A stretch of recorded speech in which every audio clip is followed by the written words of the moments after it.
com muita satisfação, né, que eu dou início a essa temporada 2001 dos debates Remira-Beth, né, que já ficaram aí marcados na nossa agenda de segunda-feira, porque quinzenalmente, às segundas-feiras, em 2020, nós fazíamos, né, os debates, sempre às 16 horas. Né?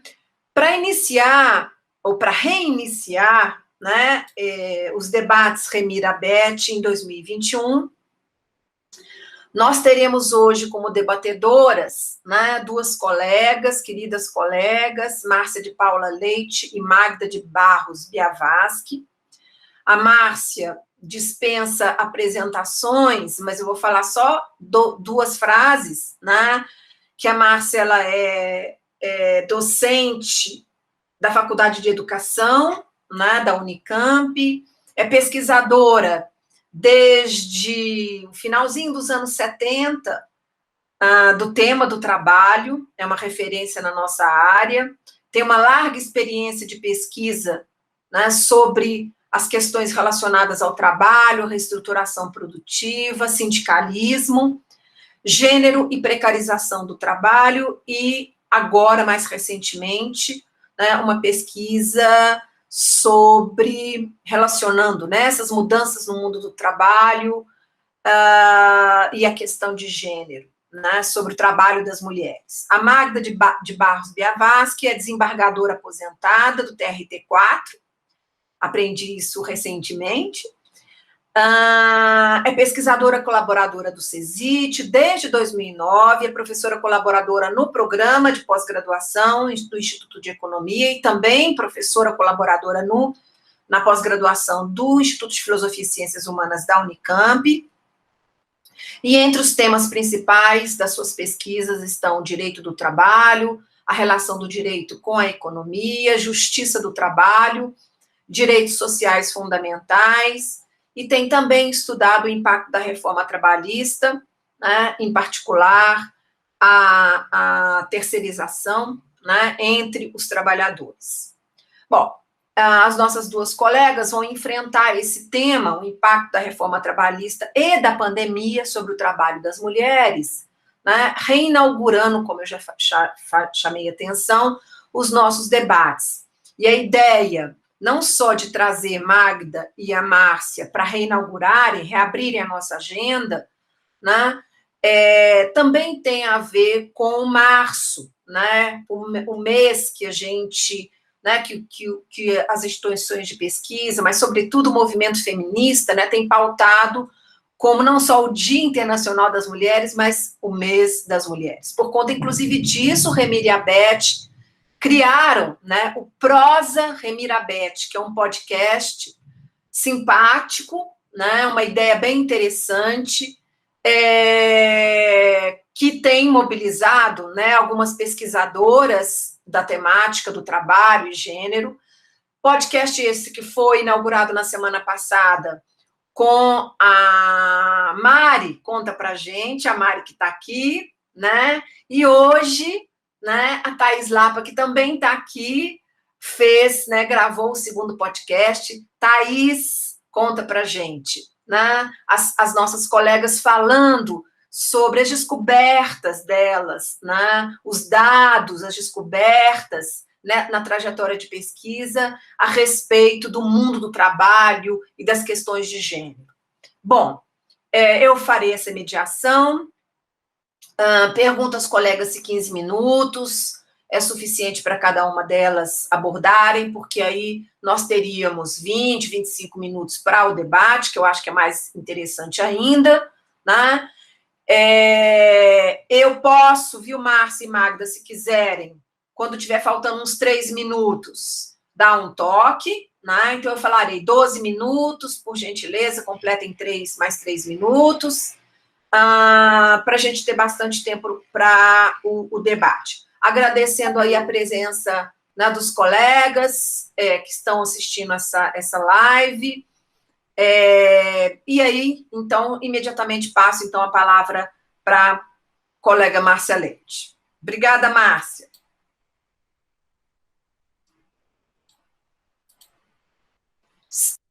Áudio, Seu áudio, Márcia. Pronto. Obrigada, Patrícia.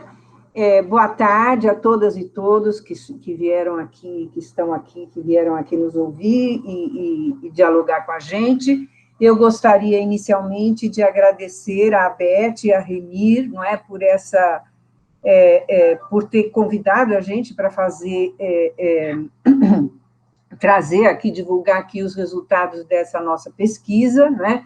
Como eu falei com a Paula antes de todos vocês entrarem, eu acho essa promoção, né, da Beth e da Remir muito importante, muito interessante, muito relevante, gosto muito dela, porque é mais uma forma da gente discutir, aprofundar, não é, debater os resultados das nossas pesquisas.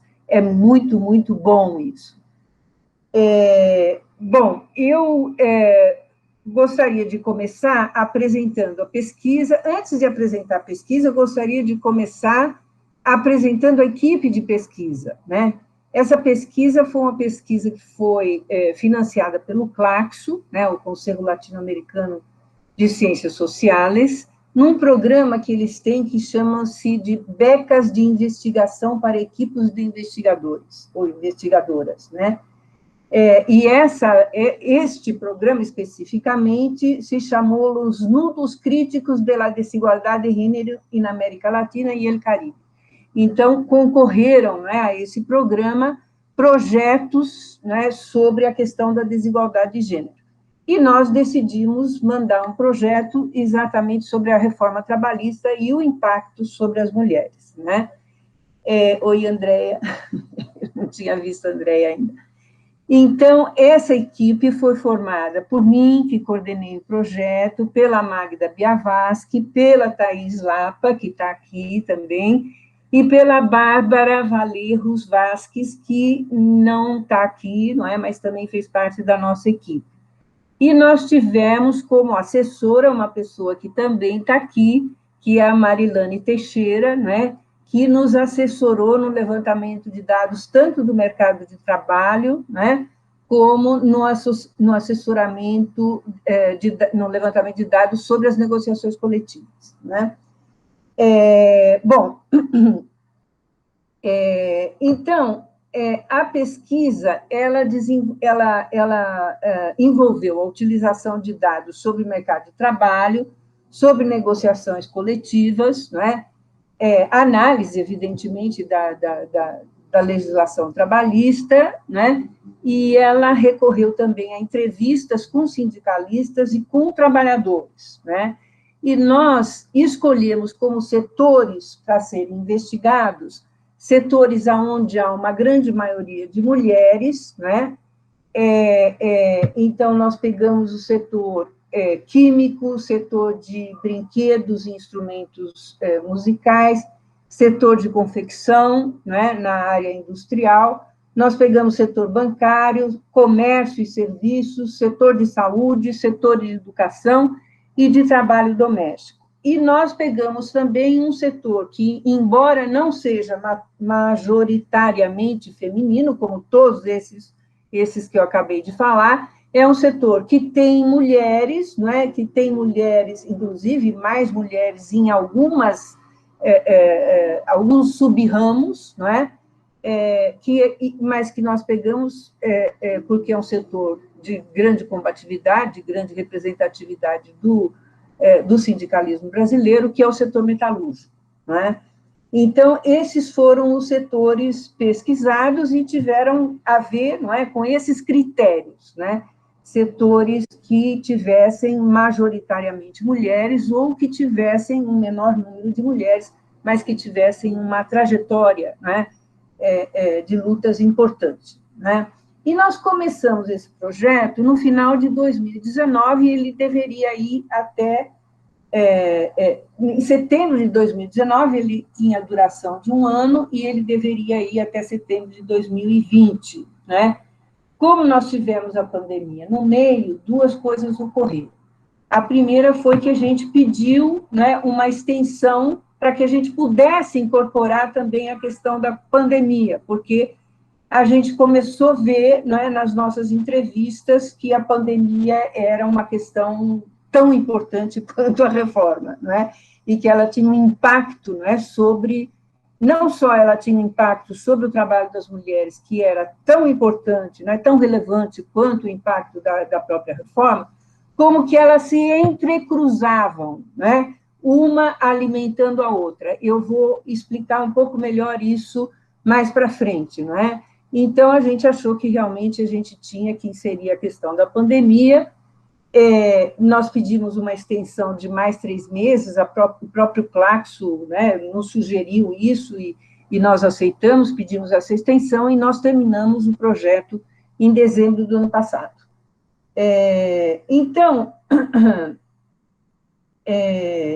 a gente já tinha feito muitas entrevistas com sindicalistas, mas nós ainda fizemos algumas outras, não é? Quando a pandemia já estava instalada no Brasil, né? E todas as entrevistas que nós fizemos com a base, não é? Com os trabalhadores de base, já foi no quadro da pandemia, né? A nossa hipótese partiu da análise da Nancy Fraser e de muitas outras estudiosas sobre as desigualdades de gênero, né, de que a gente vive hoje uma crise dos cuidados, e que essa crise dos cuidados tem a ver com o neoliberalismo, né? Então, essa crise, ela seria provocada, por um lado, pela substituição do modelo de família, né, do homem provedor, tá certo? E a mulher dedicada aos trabalhos domésticos, né?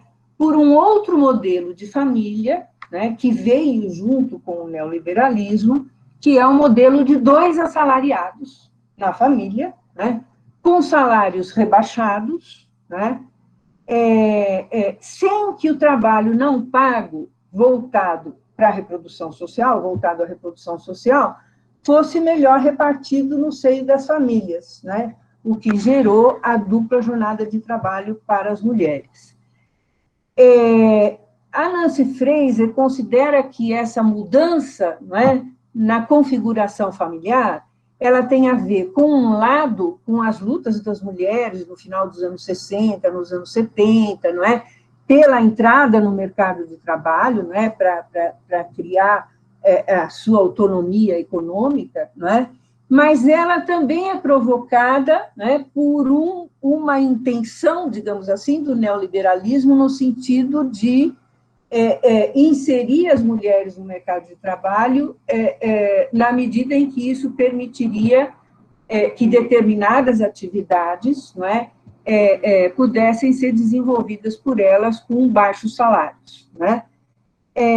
Então, na medida em que as mulheres entram no mercado de trabalho, em que não muda, não é, a relação das empresas com os trabalhadores homens, no sentido de exigir uma dedicação quase que exclusiva deles, não é, em relação às empresas, e, portanto, não muda também, não é, a divisão do trabalho entre homem e mulher, né, no seio da família. Isso acaba gerando a dupla jornada de trabalho para as mulheres e, evidentemente, isso acaba gerando, né, essa crise dos cuidados, porque as mulheres têm que trabalhar e cuidar da reprodução social, né? E o neoliberalismo afeta mais ainda essa realidade na medida em que ele diminui, não é, todo o investimento em serviços públicos, como creches, comedores públicos, atendimento à saúde, enfim, uma série de serviços públicos que o Estado havia desenvolvido antes do neoliberalismo e que começaram, né, a ser retirados e e essa retirada significou, evidentemente, né, um aumento do trabalho de reprodução social, que continuou sendo sob responsabilidade das mulheres. Então, tudo isso junto, né? Quer dizer, as mulheres assumiram um trabalho remunerado, né? Diga-se de passagem, mal pago, né, em péssimas condições, etc. e tal, tudo aquilo que a gente já sabe, né? não foram liberadas do seu trabalho de reprodução social, e ainda num contexto em que o Estado retirou serviços, né, que anteriormente ele oferecia à sociedade, no sentido de diminuir o trabalho de reprodução social. Então, é nesse contexto, né, que nós vamos ter no Brasil a reforma trabalhista, né? Oi. Depois, Diana, depois. A minha netinha, desculpe, gente. Então, é nesse contexto... Eu acho que isso é a expressão mesmo dos achados do nosso trabalho, né? Essa mistura entre a casa, os netos, os filhos... Exatamente. Nós vamos falar isso, né, Magda? Então, é nesse contexto que ocorre a reforma trabalhista e a pandemia, né? Então, começando pela reforma trabalhista, né? Bom, acho que já foi amplamente discutido, né, que a reforma trabalhista foi mais uma medida, não é, vinculada aos interesses do neoliberalismo, no sentido de diminuir o custo da força de trabalho, né? Não foi no sentido de diminuir o desemprego, de melhorar a negociação coletiva, de fortalecer a negociação coletiva, enfim, tudo aquilo que foi propagado pelo governo, não é? E que, na verdade, não é isso. Tanto o desemprego não diminuiu, não é? Nem antes da pandemia, não é? Ele só aumentou, não é? Depois da reforma, como a gente vai ver, não é? Na verdade, também as negociações coletivas não foram fortalecidas, pelo contrário, elas foram enfraquecidas, né? Bom, também a reforma retirou uma série de direitos, né? Especialmente no que se refere à jornada de trabalho, não é? No que se refere o trabalho em home office, não é? No que se refere à questão de novas formas de contratação, não é? Como o trabalho intermitente, o trabalho autônomo, o trabalho em tempo parcial, que também foi alargado, não é? O limite de 25 horas que tinha anteriormente, ele aumentou para 30 horas, né? O autônomo exclusivo, não lembro se eu já falei, não é? Que é uma das modalidades, não é? Que mais vem crescendo, né? E também tem a figura de outras formas de autônomo, como o MEI, não é? O PJ, etc. e tal, pessoa jurídica, não é? O MEI, o microempreendedor individual, né? E a terceirização, outra questão que também ocorreu, foi a extensão da terceirização para toda e qualquer atividade econômica, independentemente dela ser atividade fim ou atividade meio da empresa, né? Então,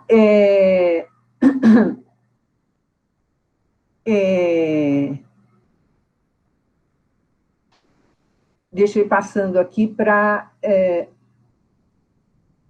poder chegar em todos os tópicos, né? Então, o que aconteceu é que nós vamos ver que, com a reforma, né, não só vai haver um aumento do desemprego, né, já que não se tomou nenhuma outra medida no sentido de favorecer o emprego, né, achando que simplesmente a reforma ia resolver o problema do desemprego, que a gente sabe que, na verdade, não é isso que acontece, né? E também houve uma redução das negociações coletivas, né?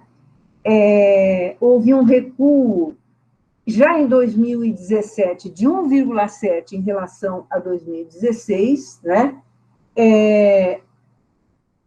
E isso também foi acompanhado por uma retirada dos sindicatos de momentos importantes da relação de emprego, como na assistência às despedidas e demissões, né, que a gente chama de homologação, né, quando o trabalhador é demitido ou despedido, né.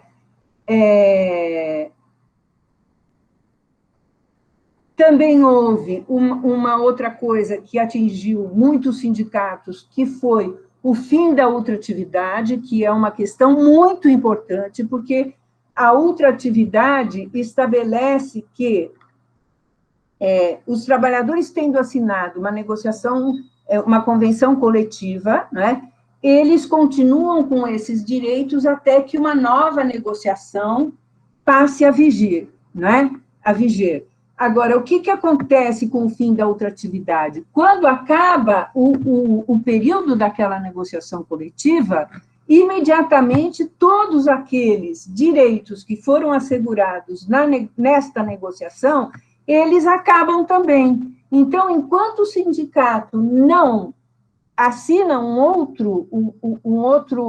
outra convenção, né, os trabalhadores ficam sem nenhum direito, né? E isso permite com que o empresariado obrigue os sindicatos a assinar um acordo qualquer, não é? Uma negociação qualquer, para que os trabalhadores não percam todos os direitos, inclusive o reajuste, né? Então, isso significou uma pressão em cima dos sindicatos muito grande. É muito interessante porque eu não sabia da importância do fim da ultratividade. Quer dizer, enfim, eu imaginava que isso era importante porque as pessoas perdiam o direito. Mas não é só isso. Isso significa que o patronato, ele chega na mesa de negociação com uma pauta. Tá certo? Isso, os sindicalistas, as sindicalistas e os sindicalistas entrevistados insistiram muito. Ele chega com uma pauta dizendo, olha, eu quero tirar isso, aquilo, aquele outro, e se vocês não aceitarem, eu não assino a nova convenção, tá certo? E enquanto eles não assinam, os trabalhadores perdem todos os direitos e eles ficam, evidentemente, enlouquecidos, né? Porque nem reajuste tem, e o sindicato fica na mão do empresariado, né? Bom, Márcia, só para lembrar, 12 minutos passaram, tá? 12 minutos, tá bom. Bom, agora você me deixou em pânico. Não, mas tudo bem. Patrícia, como eu vou falar menos, tu pode tirar 5 minutos de mim? Certo. Tá? Se você tem 8 minutos. Tá bom. Então, então o que acontece? Todas essas introduções, não é, da reforma sobre o direito do trabalho, né, sobre o funcionamento dos sindicatos, outra coisa a ser dita é a questão do financiamento sindical, que acho que todos nós sabemos, né, que aqui trabalhamos com sindicatos, né, que o fim do imposto sindical, sem dar um tempo para que os sindicatos pudessem reorganizar suas finanças, né, também foi uma forma de enfraquecer os sindicatos, né? Então, tudo isso junto significou, evidentemente, um processo de enfraquecimento dos sindicatos, né? Da sua capacidade de defesa dos trabalhadores, não é? E, inclusive, da sua capacidade de negociação, tá certo? Essa história, não é, de que a negociação passou a prevalecer sobre a lei, não é, que é uma outra coisa, não é, introduzida pela reforma trabalhista, não é, de que nós saímos, não é, do regime do legislado para o regime do negociado, porque a reforma viria trazer o fortalecimento da negociação. Com isso tudo que eu falei sobre o fim da ultratividade fica claro, né, e mais o fim do imposto sindical, e mais, né, a introdução de uma série de possibilidades de negociação individual, né, dos trabalhadores com o patronato, sem que isso passasse pelo sindicato, isso não, em muitas áreas, né, a negociação direta entre o trabalhador e o empregador, né, significa que o sindicato é alijado, né, da negociação. Então, tudo isso veio enfraquecer a negociação e não fortalecer a negociação, como foi, na verdade, o discurso do governo.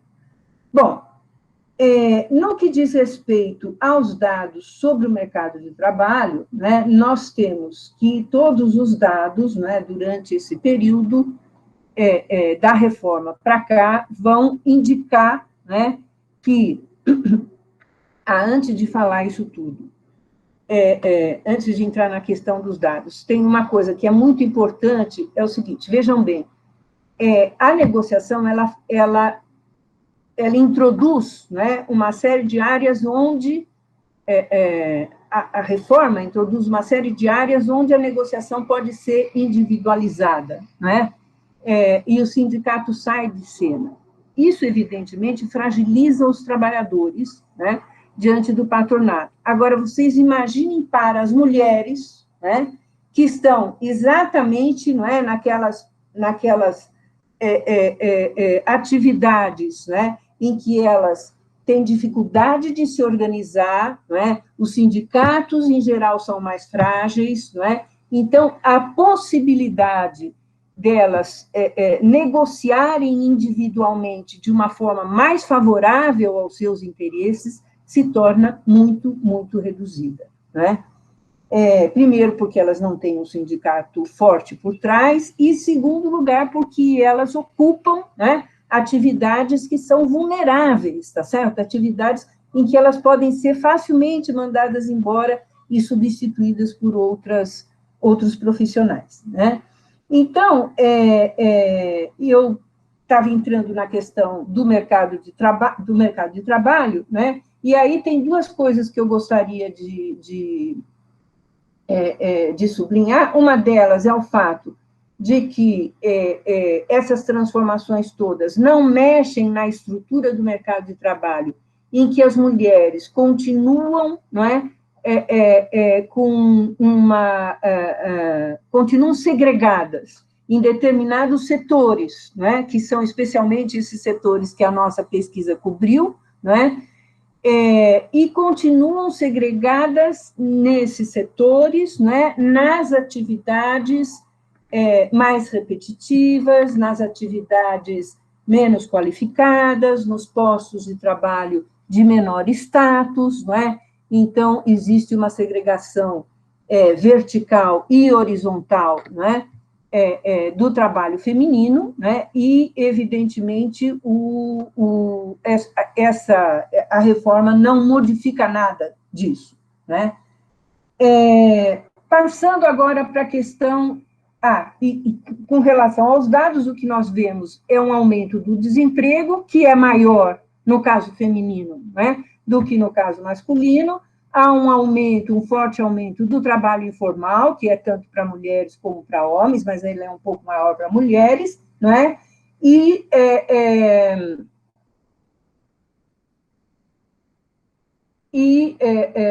continuam os trabalhos mal pagos, não é? E com a diferença de remuneração entre homens e mulheres, né? No que diz respeito à negociação coletiva, é muito interessante, porque a reforma visou a modificar o papel dos sindicatos, ela introduziu, né, questões que mudaram a própria negociação, etc. e tal, mas ela não mexeu em questões que já faziam parte da estrutura sindical e que são muito favoráveis aos empregadores, como, por exemplo, manter o monopólio da negociação nos sindicatos, né? O que fragmenta as categorias, não é? Porque a gente tem o sindicato de base territorial e por categoria, negociando em cada categoria, em cada base territorial, não é? E a negociação por ramo de atividade, né? Por setor, ou inclusive uma negociação, digamos, de todos os trabalhadores industriais ou de todos os trabalhadores do comércio, tudo isso fica impedido, né? Por essa fragmentação na negociação, né? Então, o que acontece? O que acontece é que a negociação coletiva, continuando a ser monopólio dos sindicatos, que estão fragilizados, não é? Por todas essas medidas, né, introduzidas pela reforma, né, o que vai acontecer é que a negociação se enfraquece. E os dados mostram isso, né? O número de convenções coletivas assinadas, né, depois da reforma, ela diminui bastante em relação aos números que nós tínhamos anteriormente, né, à reforma, tá certo? Bom... Um minutinho. Claro. 1 minuto. Só falta 1 minuto. Bom, então agora eu vou falar da coisa da pandemia, né? Então, vejam bem, nós tínhamos essa situação antes da pandemia, né? E aí, neste quadro dos sindicatos fragilizados, não é? Das mulheres sendo mais atingidas particularmente, especialmente atingidas pela reforma, não é? Do que os homens, não é? O que vai acontecer? Vem a pandemia, né? E aí, no caso da pandemia, nós vamos ter que as mulheres que já estavam enfrentando essa situação, com aumento de jornada, com diminuição de salário, etc. e tal, vão ser os setores que vão estar na linha de frente, né, do combate à pandemia. Aonde? No setor de saúde, no setor de educação, né, em todos esses setores aí que a nossa pesquisa analisa, não é? Então, o que acontece? Acontece que as duas coisas se somam e elas interagem, se imbricam uma na outra, né, provocando o aprofundamento da outra. Por exemplo, as enfermeiras elas já tinham passado para o sistema de 12 horas de trabalho seguidos para 36 de descanso, que é considerado, né, uma carga de trabalho exaustiva para elas, especialmente pelo tipo de trabalho que elas fazem, né, e elas ainda, com esta carga, né, elas tiveram que enfrentar a pandemia, né? Então, você tem, isso que eu falo, quer dizer, você tem uma coisa, não é, que se imbrica com a outra. A mesma coisa a questão do home office. O home office atinge particularmente as mulheres, não é? Porque ele é feito, né, em trabalho de escritório, né, muitos trabalhos desenvolvidos pelas mulheres, né? E ele já havia sido, né, também tratado pela reforma, né? Então, o que acontece? Quer dizer, nós temos um quadro em que, e agora eu termino e vou passar a palavra para a Magda, dizendo o seguinte: a reforma continua, né? Porque a epidemia permitiu que fossem proclamadas uma série de medidas provisórias, proclamadas não, como é que a gente fala, Magda? Editadas uma série de medidas provisórias que aprofundaram a reforma como se a gente tivesse, né, numa reforma que não acaba nunca, né? Então, gente, só para terminar, aquela crise da reprodução social, dos cuidados, a que que eu tinha me referido anteriormente, ela só se aprofunda tanto com a reforma como com a pandemia. Magda, com você a palavra. Obrigada, Márcia.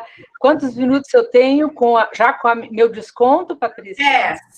10, tá. Então, os 10. Tu me avisa no 5, tá? Para eu poder melhorar o meu raciocínio, sintetizar mais. Né? Então, é uma satisfação estar aqui. Não conta isso no meu tempo, tá? Os agradecimentos não contam. É uma satisfação estar aqui, trazendo para vocês, né? Pelas mãos da Remir e da Beth, e aqui com a coordenação da Patrícia, esses dados da nossa pesquisa e poder discutir e interagir com vocês para ver até como a gente pode aprofundar e aprimorar esses levantamentos e essas investigações. E quero agradecer a nossa equipe, a Márcia, que é a nossa coordenadora, né? Eu gosto muito de ser coordenada pela Márcia. Eu tenho sido coordenada pela Márcia há um bom tempo. A Márcia, que é a nossa coordenadora, né? E as duas pesquisadoras, porque o edital eram 2 pesquisadoras sênior e 2 pesquisadoras júnior. Então, as nossas pesquisadoras júnior são a Thaís e a Bárbara, né? E foi uma boa equipe que enfrentou uma pandemia e tivemos que mudar a metodologia. Né? Então, eu vou falar um pouquinho sobre essa mudança de metodologia, principalmente nas entrevistas, né, Márcia? Nós separamos as entrevistas, esses setores que a Márcia já relatou para vocês, em trabalhadoras lideranças, tá? As lideranças e trabalhadoras da base. Nós havíamos feito uma boa parte das entrevistas com as lideranças quando veio a pandemia, né? E aí nós tivemos que mudar a metodologia para podermos terminar as entrevistas com as lideranças e com a base. E aí descobrimos, claro que, felizmente, né, Márcia, tem as pesquisadoras júnior conosco e que puderam descobrir essas engenhóticas fantásticas que a Paula domina muito bem, né, da internet. Aí descobrimos uns instrumentos e conseguimos, por meio desse instrumental, fazer essas entrevistas que foram muito interessantes. Né? Conseguimos os dados, no nosso relatório está essa metodologia, foi uma metodologia muito satisfatória, muito interessante, como é que a gente pôde revisitar, inclusive, depois, né, porque elas já se candidatavam a serem revisitadas, para depois nós podermos intensificar as entrevistas com elas. E, para mim, da pesquisa, o mais rico foram as entrevistas. Né? Elas nos trouxeram a realidade dessas mulheres lideranças, e a realidade dessas mulheres da base, que aí faziam as entrevistas conosco nas suas casas, né? Em meio a um pátio onde morava toda a família, onde tinha filhos, onde tinha mãe, onde tinha marido, onde tinha companheiro, onde elas eram sozinhas. Né? Então, isso interagiu, inclusive, com o nosso objeto de estudo, e foi muito interessante, porque nós víamos, inclusive pelo vídeo, a situação em que elas se encontravam, sobretudo essas mulheres da base. Foi riquíssimo, isso eu acho que foi para mim, um dos pontos altos, né, da nossa compreensão sobre a vida dessas mulheres e até a compreensão de como essas mulheres, de certa forma, internalizaram uma ideia de necessidade ou de importância da reforma. Isso foi uma coisa muito incrível, algumas entrevistas. E também demonstrando um certo receio, um certo medo, e algumas um certo não, algumas um grande medo, né, de responder às nossas perguntas, né, com medo de uma lista suja, com medo de uma possibilidade. Então, nós tivemos que assumir o compromisso, claro que assumiríamos o compromisso, de não divulgar os nomes, de não divulgar, porque havia um receio muito grande, né, da perda desses postos precaríssimos de trabalho que elas mantêm e que elas conquistaram. Né? Então, foi um cenário muito interessante e que nos permitiu verificar os efeitos maléficos dessa reforma em processo, que continua. E o que significa essa reforma? Não é só a reforma de dezembro de 2017. É muito mais profundo do que isso, porque é internalizar a ideia de que os indivíduos autônomos eles podem produzir a norma ótima, que vai reger as relações entre vendedor e comprador da força de trabalho, por um lado. E, por outro lado, essa possibilidade não mais da venda, da alienação da sua força de trabalho, mas da venda, e aliás, tem autores que trabalham isso, de pacotes de tempo descarnados e despessoalizados, que faz com que o tempo seja despersonalizado num tempo sem direitos e sem demandas. É muito incrível isso, como isso foi introjetado nessas mulheres, mesmo nas lideranças, mas mais nas mulheres da base. Então, nos permite ver que esta reforma tem um significado de essência muito importante, que é da apropriação privada do sentido público. Há uma apropriação privada do sentido do público. Né? E com isso, uma ideia de abandono ou de sequestro ou de retirada da fala do nosso sistema constitucional. E não só pela norma positivada, mas também pela interpretação da norma, que se dá não só pelos juízes do Supremo Tribunal Federal, porque a gente nem trabalhou isso na pesquisa, mas pelo que as trabalhadoras interpretam em relação àquela norma que passou agora a retirar a força normativa da Constituição pela apropriação privada do sentido público. Então, isso nos leva, penso eu, né, a refletir sobre a importância de uma caminhada que nos leve novamente a uma regulação pública que a todos possam incorporar. E um segundo elemento, que eu acho que a Márcia falou, mas que se a gente desagrega o dado, e esse dado nos foi desagregado pela Marilane, a gente olha que sim, as mulheres são todos os mais vulneráveis, pela força bruta, são os mais prejudicados, no momento em que o público é apropriado pelo privado. Tá?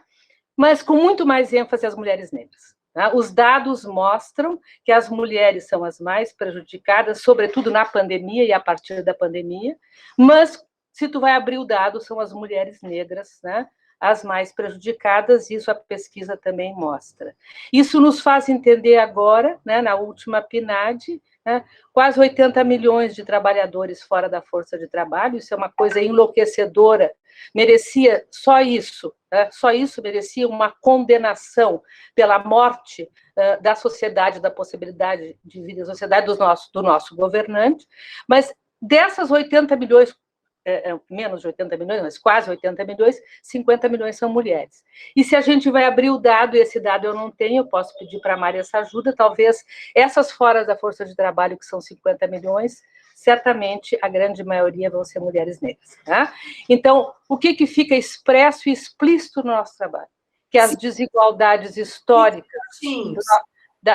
que as desigualdades históricas do nosso mercado, das nossas relações de trabalho, aprofundadas pela reforma, não solucionadas e aprofundadas pela reforma, são ampliadas e aprofundadas abissalmente em tempos de pandemia, né, com prejuízo aos mais vulneráveis. Né? Isso eu acho que essa é uma grande conclusão, né, que não só teoricamente, que o campo nos mostrou, né?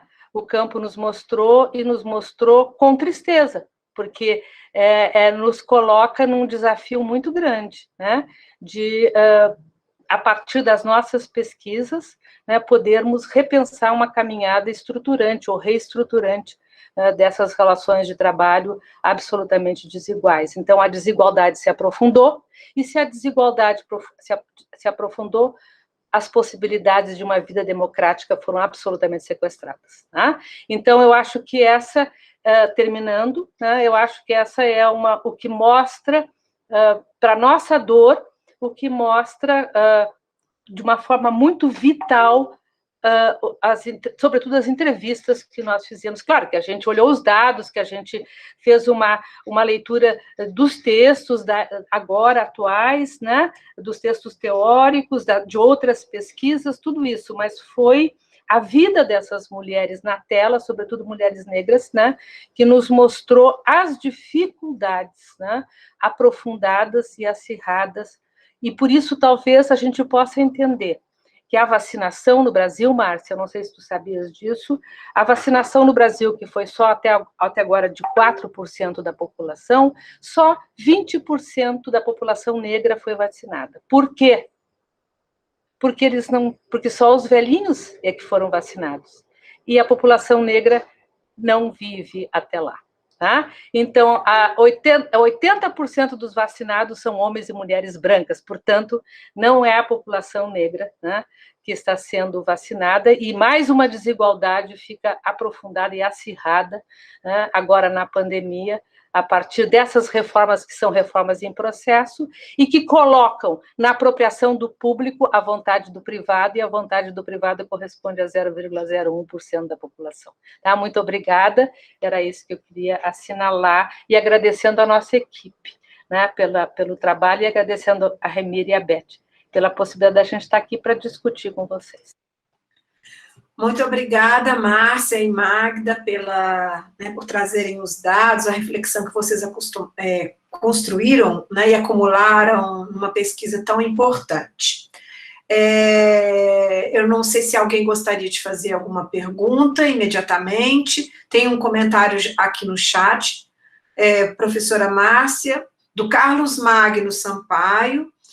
Professora Márcia, então fiquei a pensar e fiquei na dúvida entre o aprofundamento da reforma trabalhista ou a segunda reforma trabalhista a partir da pandemia que está permitindo passar a boiada, ou seja, o que mais que está permitindo passar a boiada, né? Eu gostaria também de fazer uma pergunta sobre as profissionais da saúde, né, que foi um dos objetos, né, da pesquisa de vocês, né? Evidentemente que as profissionais da saúde já vinham sofrendo, né, e passando por uma série de mudanças nas condições de trabalho, mesmo as trabalhadoras no setor público, né? Mas o que eu gostaria de chamar atenção, principalmente agora na pandemia, que é um alerta que o próprio Conselho Nacional, né, de Enfermagem vem chamando atenção a respeito do abandono da profissão, né? Ou seja, essa sobrecarga do cuidado, ou seja, uma super exploração do cuidado, uma enorme, abissal, né, sobrecarga do trabalho, pode estar levando a um processo de abandono, né, desse campo, né, que é um campo majoritariamente feminino. Então, eu gostaria de pedir aí para vocês reagirem a essa questão específica dos profissionais da saúde. Mais alguém gostaria? Tá. Vou ler aqui mais uma questão colocada no chat. O medo identificado nas entrevistas foi acirrado pela crise da empregabilidade que afeta mais as mulheres. Ou as mulheres. A substituição do salário maternidade pelo salário parental para qualquer dos genitores ou adotantes não seria uma via para minimizar as desigualdades e promover a divisão no trabalho reprodutivo? Tá? Então, é uma pergunta da Raquel Neves, né? E talvez, aí pegando uma carona na pergunta dela, também seja interessante pensar no que fazer, quer dizer, que agenda, né, nós, estudiosas do trabalho e o movimento feminista, né, poderia imediatamente colocar para fazer frente a essa debacle, né, que se apresenta para as mulheres. Mais alguém gostaria de fazer pergunta? Posso fazer uma observação, por favor? Pois não, Thaísa Rocha Prone. Me apresento a vocês, meu nome é Thaísa, sou já bastante conhecida de alguns e de outros não, sou pesquisadora de pós-doc do IFISH, e sou da área do direito, como a professora Magda, fazemos essa interlocução entre o direito e as ciências sociais, a ciência política, etc. Eu gostaria de primeiro cumprimentá-las pela pesquisa, quero ler a íntegra, porque fiquei muito interessada, e compartilhar um aspecto que eu acho relevante para a gente lembrar agora nessa oportunidade de falar sobre isso. Eu estava ouvindo a professora Márcia e a professora Magda, e ao mesmo tempo eu acabei de receber aqui uma mensagem. Tá, estou desesperada, as escolas fechadas novamente e eu com as meninas e trabalhando. Acabo de receber essa mensagem de uma amiga, né, que está nessa situação desesperadora de trabalho full-time em home office, com 2 crianças pequenas em casa, né, com o marido em casa. E de manhã recebi de uma colega que é musicista da Orquestra Sinfônica da Unicamp, me dizendo, o dinheiro está acabando e as crianças estão surtando. Então, eu recebi essas 2 mensagens hoje, comecei a pensar muito sobre esse tema que a gente está abordando aqui, para que a gente não esqueça, né, de que as mães com crianças pequenas, principalmente as menores de 12 anos, eu vou colocar dessa forma, que é uma realidade que eu também vivo na pele, né? Essas mães, elas estão sendo extremamente sacrificadas, porque estão responsáveis pelo cuidado, pelo trabalho mais intensificado, porque o empresário acredita que se você está trabalhando em casa, então você pode fazer algo além, como se o trabalho em home office fosse um benefício. Olha, vocês estão em casa. Eu tenho uma amiga que é procuradora da Fazenda e disse que o chefe dobrou as metas na pandemia. Mas como? Se reuniram as mulheres, mas como? Como isso? Né? E ele é procurador da Fazenda. Não, vocês estão em casa. Por vocês estarem em casa, vou dobrar as metas.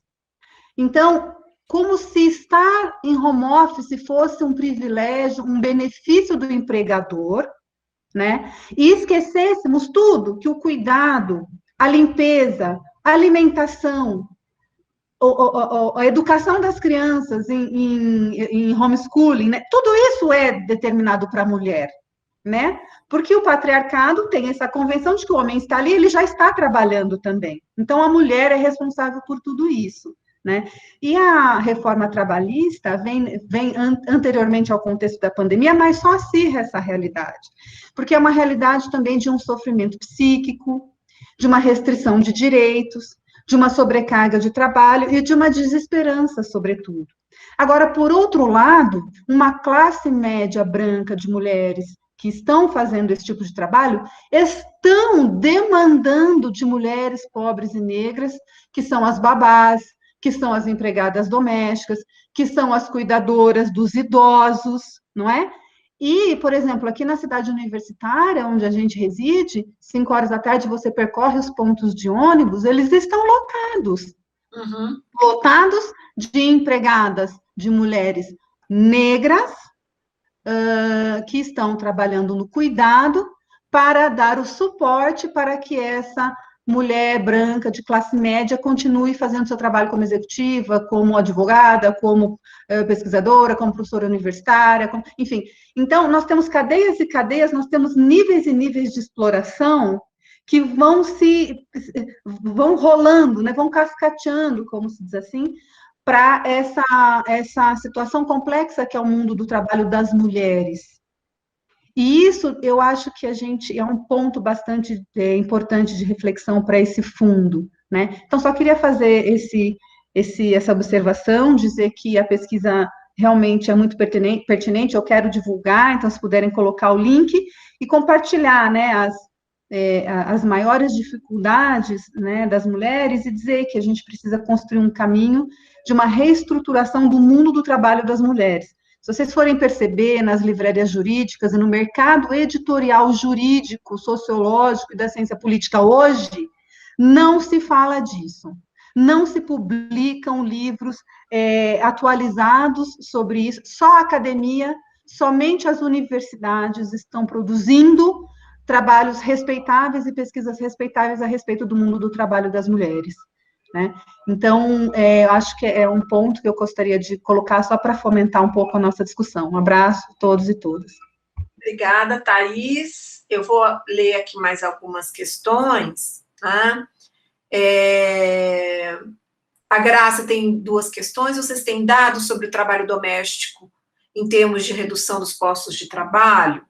A Graça também tem outra pergunta. E qual a porcentagem de mulheres na área da saúde pública? A Jaciara Santos, a pesquisa apontou os impactos da reforma trabalhista na saúde das mulheres?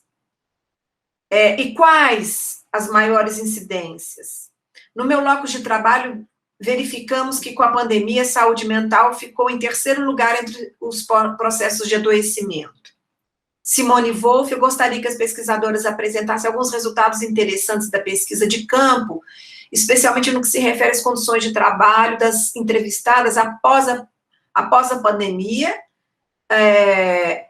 e ao modo como elas estão conciliando com o trabalho doméstico, né? Ou seja, as condições de trabalho, acho que na pandemia, né? E como é que estão conciliando o trabalho doméstico. a Ana Lúcia? É a 4ª jornada de trabalho, né? A Paula gostaria de fazer uma pergunta.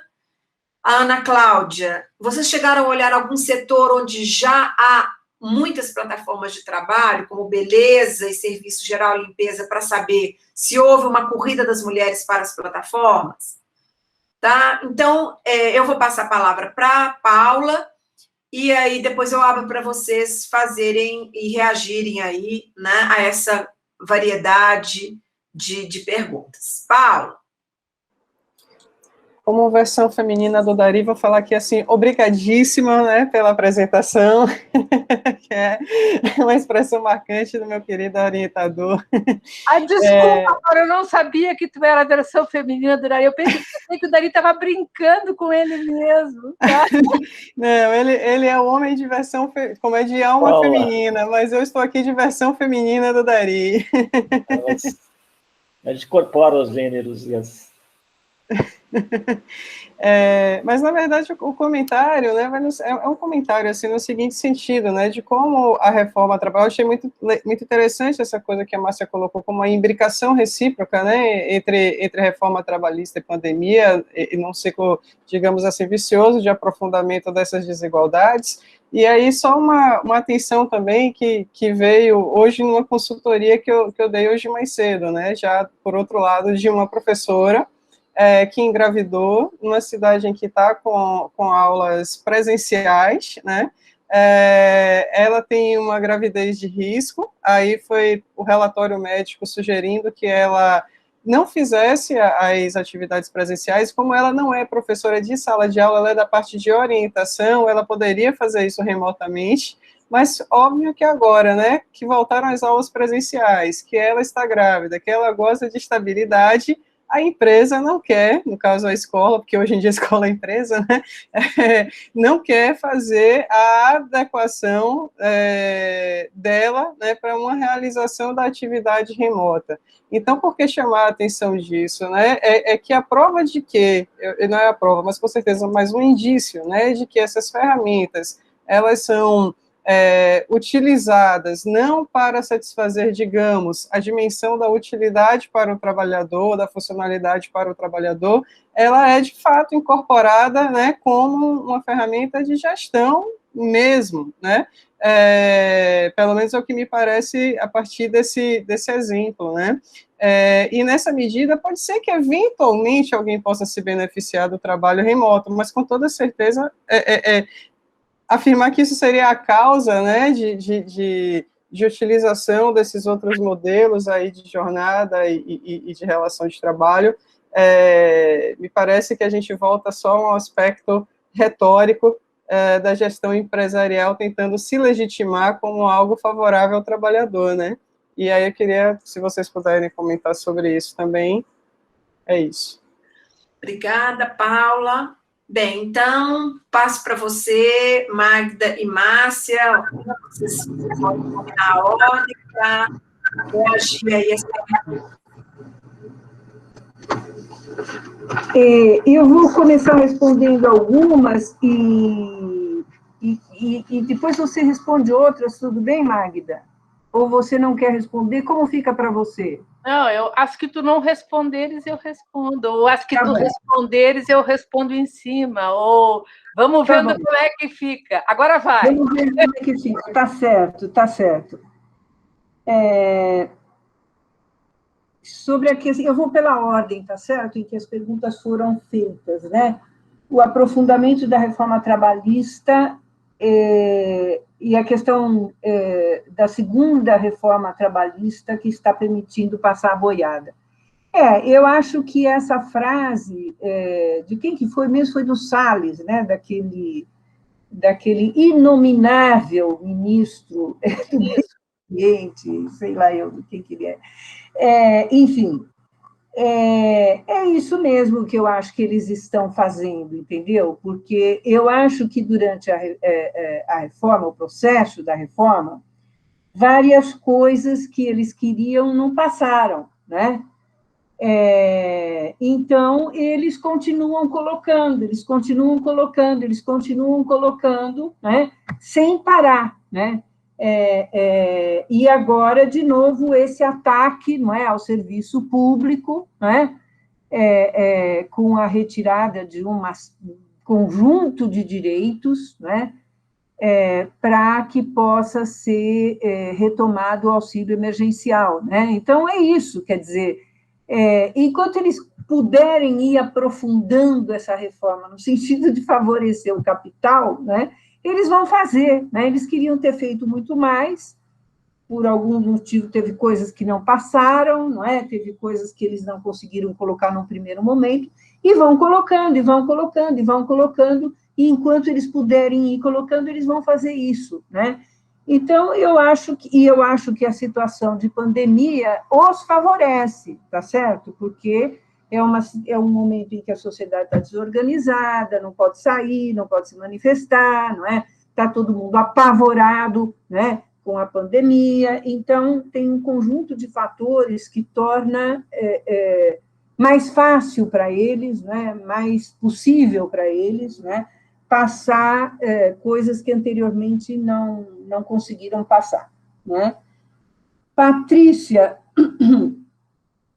eu achei muito interessante você lembrar dessa coisa, desse alerta do Conselho de Enfermagem, né, sobre o abandono da profissão. Por quê? Porque quando, acho que foi a Magda que entrevistou um ex-sindicalista do setor de enfermagem, né, que nos disse que... Ricardo Hesbert. Que nos disse que 84% do setor é feminino. Então, vejam, é um setor feminino, tá certo? 84% é quase todo mundo, né?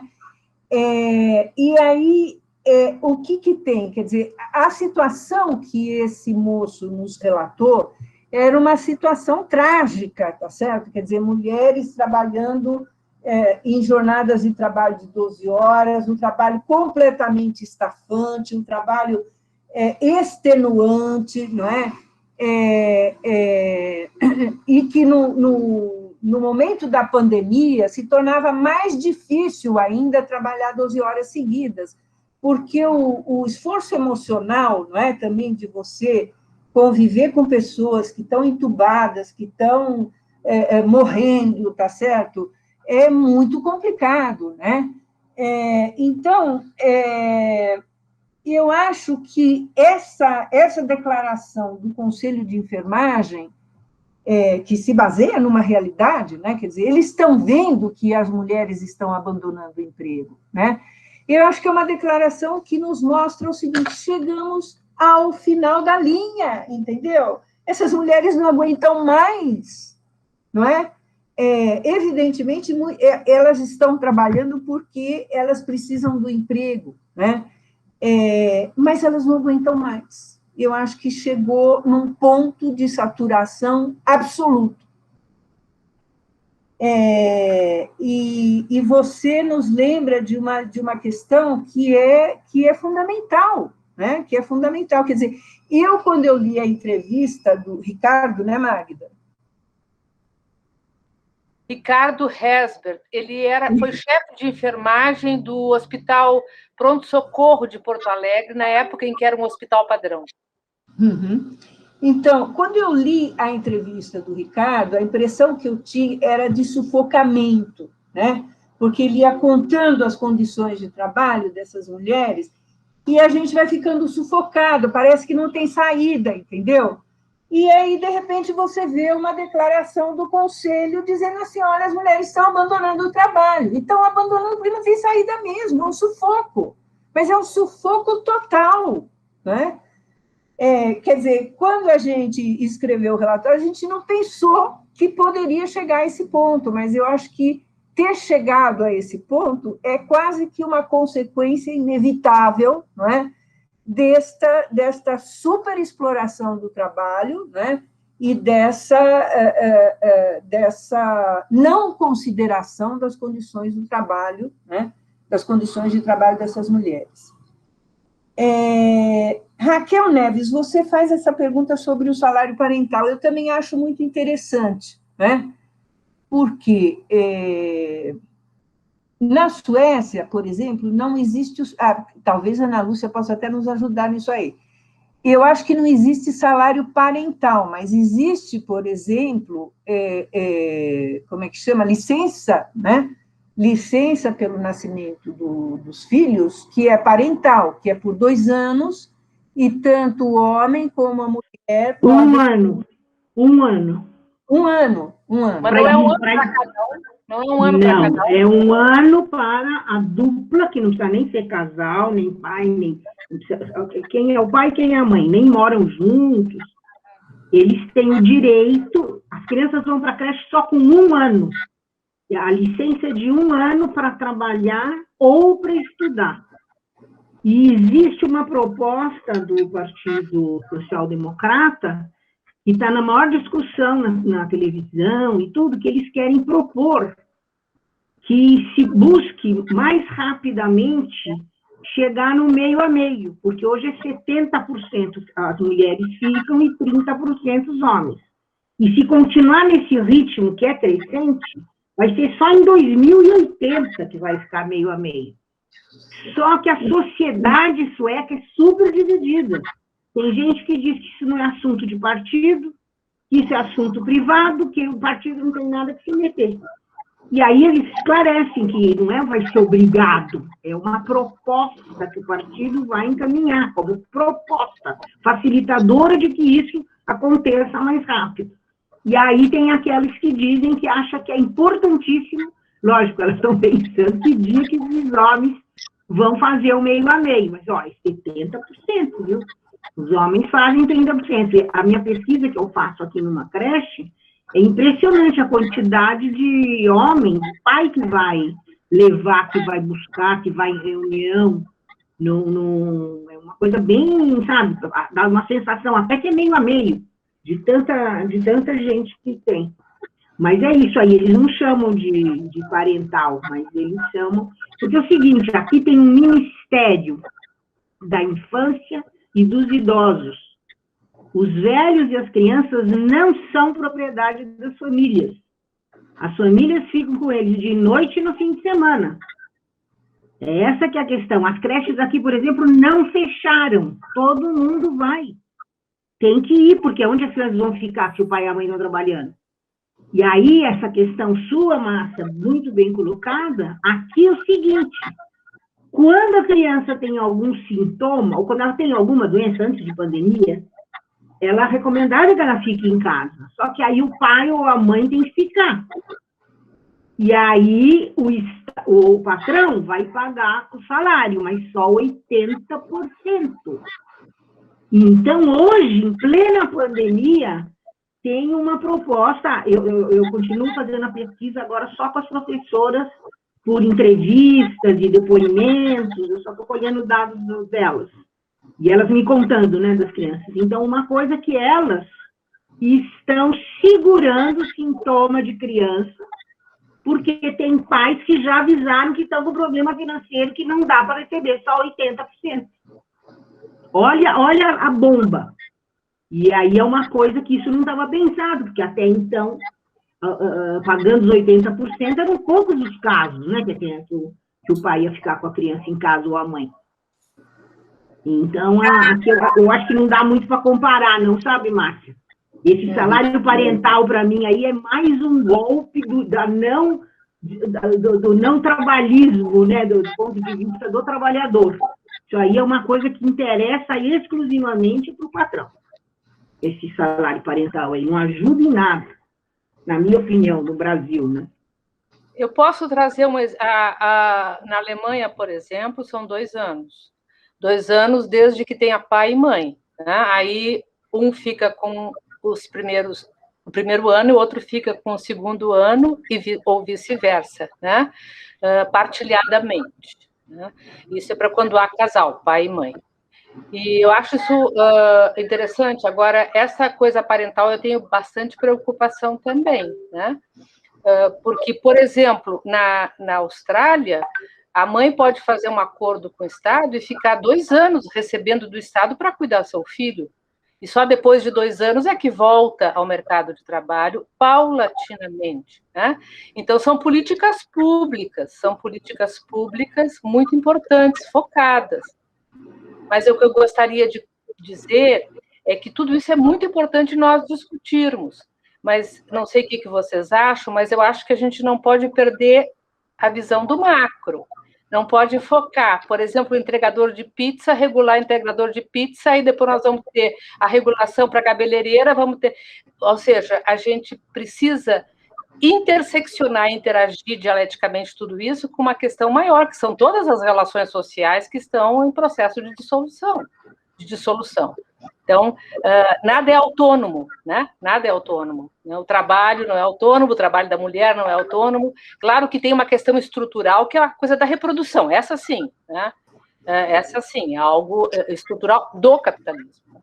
Mas eu acho que essa questão precisa ser bastante bem debatida entre nós, eu acho. Eu gostaria, não sei se a Márcia terminou. Não, eu só queria falar sobre a coisa que a Patrícia coloca sobre a agenda. Eu acho, Patrícia, que a agenda que nós temos, ela envolve tudo isso que a gente está falando, né? Agora, eu acho que não é fácil, mas a gente tem que chamar a atenção das pessoas para essa crise da reprodução, porque ela está criando situações insustentáveis, não é? Como, por exemplo, essa das enfermeiras, né? Agora, vocês imaginem se essas mulheres chegam em casa, né? E elas ainda vão ter o trabalho doméstico para dar conta, tá certo? Gente, não é possível, tá certo? As pessoas não aguentam, a gente tem um limite físico, né? Então, eu acho que chamar atenção para esse limite físico, chamar atenção para essas desproporções, como, por exemplo, essa que o Conselho de Enfermagem faz, né? Eu acho que são questões da maior importância. A gente tem que divulgar isso, né? E tem que explicar por que isso está acontecendo.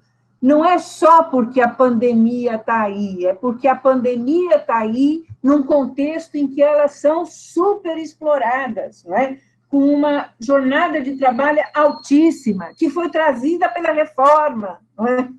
Então, eu acho que tudo isso, né, que a gente consegue perceber que está imbricado, né, que está relacionado uma coisa com a outra, a gente precisa denunciar, a gente precisa colocar, nos sites, Eu acho que a Beth talvez tenha um papel nisso aí, Patrícia, a Beth, a Remir, não é? No sentido de divulgar isso, porque essas relações nem sempre elas são percebidas de maneira tão evidente. Magda, devolvo a palavra para você. Obrigada. Posso? Sim. Eu queria dialogar um pouco com a preocupação da Thaís, tá? Da Thaísa. Fala-se muito, né, nessa questão da reabertura das escolas, né? Mas fala-se muito também, e os médicos estão dizendo, que esse locus é um locus de contaminação. Então, como é que nós vamos pensar em lockdown, em coibir o aprofundamento, a expansão da crise sanitária, que é brutal, e agora essa nova cepa, que é muito mais violenta, com os professores nas escolas? Aqui no meu prédio, por exemplo, né, tem uma moça que é diretora de uma escola, que abriu, né, e ela, apesar de ter 45, 46 anos, assim que abriu a escola, um pouco antes de abrir, até começar a fazer as reuniões, ela é diretora da escola, e ela ficou 2 meses entubada e quase morreu. Ela trouxe para dentro de casa e para o prédio, para a sogra, para os filhos, né, e todos se contaminaram. Então, eu acho que é um tema muito delicado. As mulheres com filhos pequenos ficam desesperadas, né? Mas teriam que ter um outro suporte para poder atender essas demandas, né? Então, eu acho isso muito grave. mas eu trago uma experiência interessantíssima aqui. Eu tenho uma netinha de 4 anos e uma de 15 que moram na Indonésia, né, em Bali, que é hinduísta. E lá, primeiro foram vacinados, lá a vacinação é como China, né, porque o diálogo deles é chinês, Coreia, então eles já começaram a vacinar rapidamente, e já vacinaram todos os velhinhos, não, os professores, os que estão na população economicamente ativa, e estão vacinando todas as crianças e os adolescentes. Primeiro, porque são esses que trazem para dentro de casa os vírus. E com isso, já foram vacinados, as escolas puderam abrir.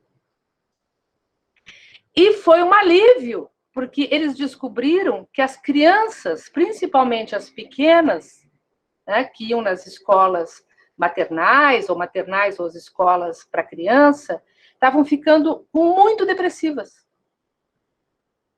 Então, por isso que eles mudaram, tá, o cronograma da vacinação.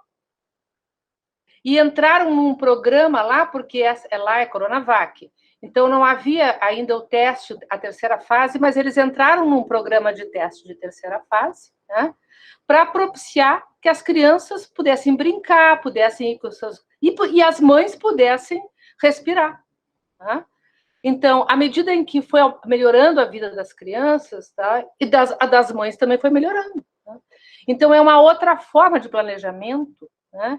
Eu trago essa ideia porque eu acho que a gente não pode só focar, né? Eu acho que a gente tem que pensar num planejamento, né, amplo de uma crise que ela é global, ela é uma crise com múltiplas expressões.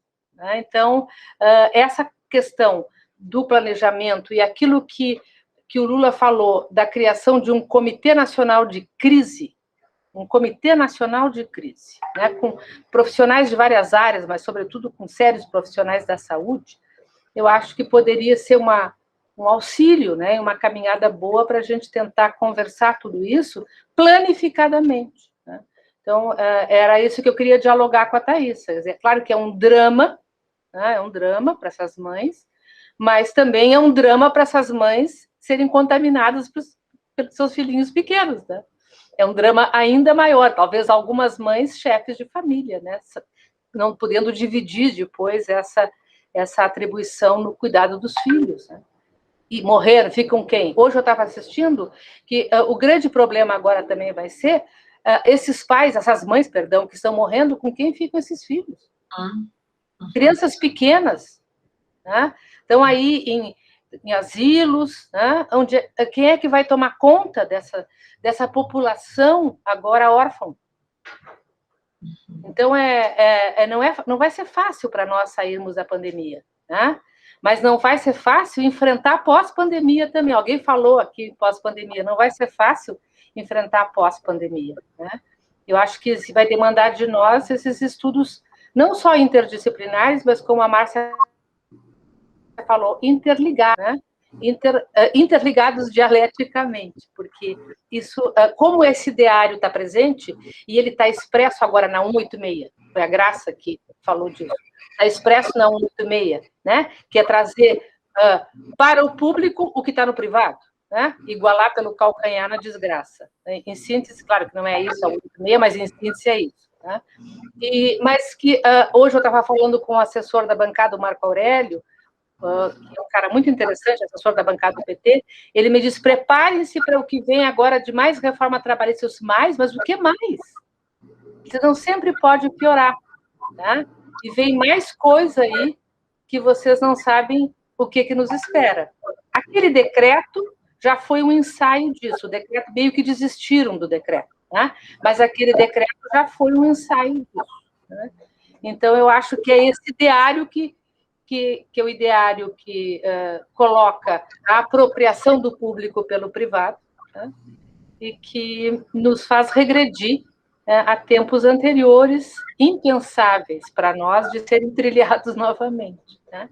Então, não sei se é isso que vocês colocaram nessas questões, e não sei se eu tentei responder a Thaís. Sim. Bem, colegas, nós são 17h26, a gente tinha pensado em fazer um debate de 1 hora, mas acho que é impossível, impossível com, né, a importância da pesquisa, as questões tão instigantes, né, da pesquisa, mas fica aqui o convite, fica aqui também, né, a proposta de continuarmos fazendo esse debate. Eu mesma já coloquei ali no chat que me parece que essa questão da saúde, né, dos trabalhadores e das trabalhadoras é urgente. Já estamos pensando em fazer um debate sobre o impacto, né, da pandemia entre professoras da educação infantil, falei já com a Ana Lúcia, então ampliar e continuar debatendo esse tema nos vários fóruns aí que nós temos. Me permite, Patrícia, tem várias pessoas perguntaram no chat como é que está, onde está disponível esse relatório. A Márcia pode esclarecer melhor, mas nós ainda não podemos, porque tem um pacto, tem uma regra do Claxo, que nós só podemos divulgar depois que apresentarmos, já foi aprovado o relatório, mas depois que apresentarmos publicamente o relatório ao Claxo. E que dia vai ser, Márcia? É isso? Acho que é final de março, né? A Márcia caiu?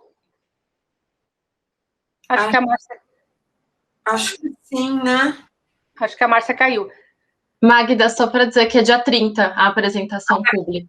Tá, então dia 30, obrigada, Thaís. Dia 30, a Márcia está aí. Dia 30, né, Márcia, que nós vamos para apresentar para o Claxo, e só depois é que a gente pode divulgar. Tá certo. Não, mas aí já fica o compromisso, né, que tanto a Remir quanto a Beth podem divulgar amplamente, assim que vocês puderem, evidentemente, torná-lo público. Bem. Muito obrigada, viu, Patrícia e Dari, por estarem propondo isso. Eu acho que para nós é super importante, e acho que para a comunidade toda, né, é importante, porque são resultados de pesquisa novos, relativamente novos, né, então acho que vale a pena realmente. Mas a gente só precisa cumprir esse compromisso com o Claxo, que é de divulgar só depois do evento do dia 30. Vocês desculpem, eu caí, né, perdi um pouco da discussão aí. Eu não sei se nós estamos terminando, Patrícia, é isso? Tá bom. Nosso debate estava marcado para ser de 1 hora, mas acho que a riqueza das questões, né, e o debate também foi muito qualificado. De toda maneira, eu queria agradecer a presença de todos e todas, né, daqueles que participaram, como ouvintes, daqueles que colocaram suas respostas, né, agradecer imensamente a Márcia e a Magda, que desde o ano passado propuseram esse tema, e nós ficamos com esse compromisso de que elas reinaugurariam os debates, Remir, Beth e Thaí, né? Agradecer a presença do público, mandar um beijo para a Ana Lúcia, e se vocês quiserem se despedir, fiquem muito à vontade. Por fim, agradecer enormemente Paula Freitas, né, que é super parceira, e o pessoal da Beth, a Bruna e a Marcela, que são as nossas bolsistas. E convidadas, que se sintam convidados para as próximas atividades, e vamos divulgando. Bom, eu gostaria de agradecer mais uma vez a Patrícia, a Paula, a Remir, a Beth e a todo o pessoal aí de apoio, não é? Que nos permitiu fazer essa divulgação da pesquisa e discutir com vocês, não é? Alguns resultados, algumas questões super interessantes que vocês colocaram, né? E que certamente nos vão fazer pensar e talvez trazer novas ideias para as nossas pesquisas. Gente, foi muito rico o debate, eu agradeço a todos e todas, e aí, é isso aí, a gente continua trabalhando.